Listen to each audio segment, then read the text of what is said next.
In the quiet hills of Judea, as dawn breaks over the village of Bethany, a story of love, loss, and divine power begins to unfold. Not far away, Jesus and his disciples travel along the dusty roads, unaware that a message of sorrow is on its way. In a humble home, Martha and Mary care for their brother, Lazarus. His body weakens as the shadow of illness deepens.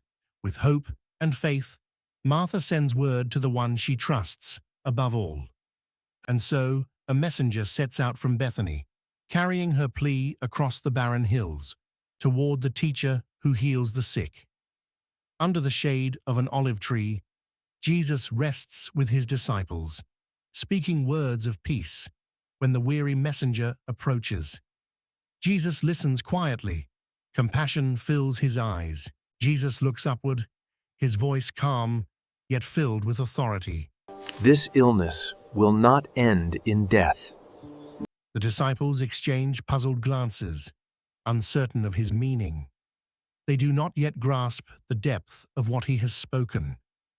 The messenger bows respectfully, clutching the parchment close to his chest. He turns and begins the long journey back toward Bethany. Jesus remains seated beneath the olive tree. A soft breeze moves through his hair as he sits in silence, the stillness around him charged with quiet purpose, as if heaven itself waits for his next step. The disciples gather closer, their voices low and uneasy. They speak of danger, of Judea, of those who seek to harm him. But what awaits us in Judea? They mean to arrest him. We cannot go back there now. Far away in Bethany, the light fades from the small home of Lazarus. Mary watches over her brother, her hands trembling as she cools his fevered brow. The room is filled with the sound of shallow breathing, the fragile rhythm of life clinging to its edge.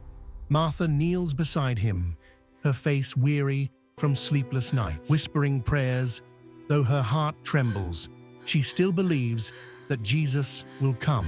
A shadow falls across the doorway, and the stillness in the air says, what no words, Lazarus has died. Mary clings to her brother's lifeless hand, her tears falling onto the linen beneath him. Outside, mourners begin to gather, neighbors, friends, family, their soft wails rising like a mournful song. Martha steps outside, her face pale and solemn. She stands motionless for a moment, her eyes fixed on the horizon, as if willing Jesus to appear. But only silence answers. Inside, the body of Lazarus is gently wrapped in white linen. Hands move carefully. Women prepare the burial spices in clay bowls, whispering prayers of mercy for the soul now at rest. The small procession begins. Men lift the body of Lazarus upon a stone bier, their steps slow and heavy. Jesus rises to his feet, his expression calm yet unyielding. They begin their journey as Jesus says, Let us go back to Judea. One of them protests, But Rabbi, we are not welcome there. Jesus' gaze is steady, his voice certain. Are there not 12 hours of daylight? Those who walk in the daylight do not stumble, for they see by this world's light. Our friend Lazarus has fallen asleep, but I go to awaken him. Silence follows. The group begins their journey, walking through the barren hills that lead toward Bethany. They walk, not stop, for days. Dust rises around their feet as the wind stirs the dry grass. They move as one, a small band of men, following their teacher toward the unknown. Peace lingers here, even as danger awaits beyond the next ridge, a contrast only heaven could weave. As night falls, the distant lights of Bethany flicker beneath the twilight. The air grows still, heavy with expectation. The hour of God's glory draws near. Word spreads quickly through Bethany. Jesus is near. Martha hears it first. Without hesitation, she leaves the house, her heart pounding as she runs down the dusty path. Ahead, Jesus stands on the road, waiting. The afternoon light falls softly across his face. When she finally reaches him, her voice breaks through the silence. Lord, if you had been here. Jesus listens, his gaze steady and full of compassion. He does not interrupt. His eyes say what words cannot, that he feels her pain. Martha's hands tremble as she clasps them together, her grief pressing through every motion. Then Jesus speaks. Your brother will rise again. I know, at the resurrection. Jesus looks into her eyes, his words now glowing with divine certainty. I am the resurrection and the life. Martha's breath catches. The weight of his words fills her heart, and something shifts inside her. She bows her head and whispers, Yes, Lord, I believe. You are the Messiah. In that moment, Martha turns and hurries back toward the village. Inside the house, the air is thick with sorrow. Mary sits on the floor, surrounded by mourners, her face buried in her hands. Soft cries fill the room, the sound of shared grief that has no words. But Martha gets back and says to her sister, The teacher is here. Mary's head lifts at once. The tears still on her cheeks catch the light. Without hesitation, she rises to her feet.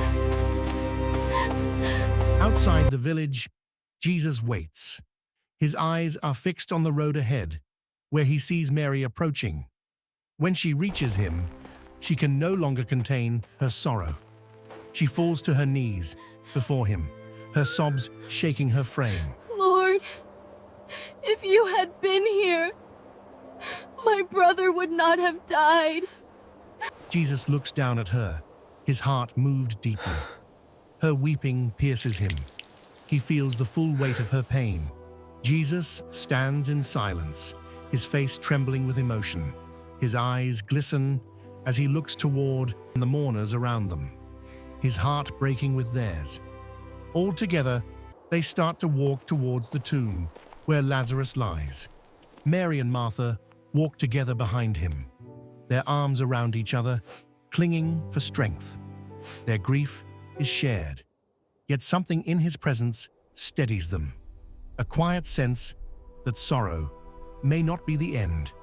As they near the tomb, the sky darkens. The heavens themselves seem to weep. And there, in the midst of it all, the moment comes. Take away the stone.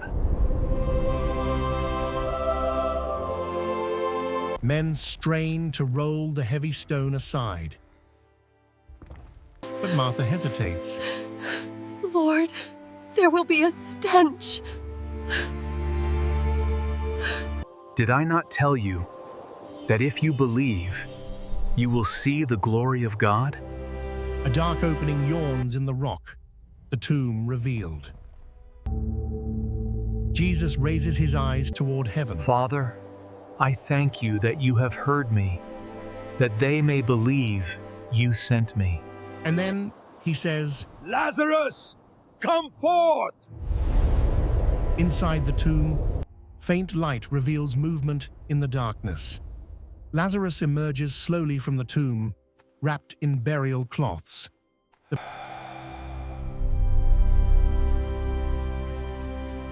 people cry out in shock and joy. Mary and Martha cover their mouth in disbelief as Jesus watches and says, Unbind him and let him go. Meanwhile, Martha runs to her brother.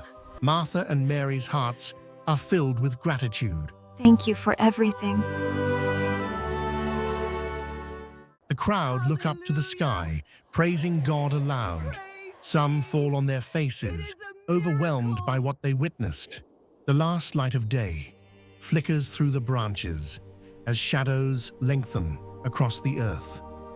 The wind whispers softly through the leaves, a moment of peace before the trials to come. The morning light spills into its hollow darkness, a foreshadow of what is yet to be. The miracle of Lazarus was not the end, but the beginning of a far greater victory.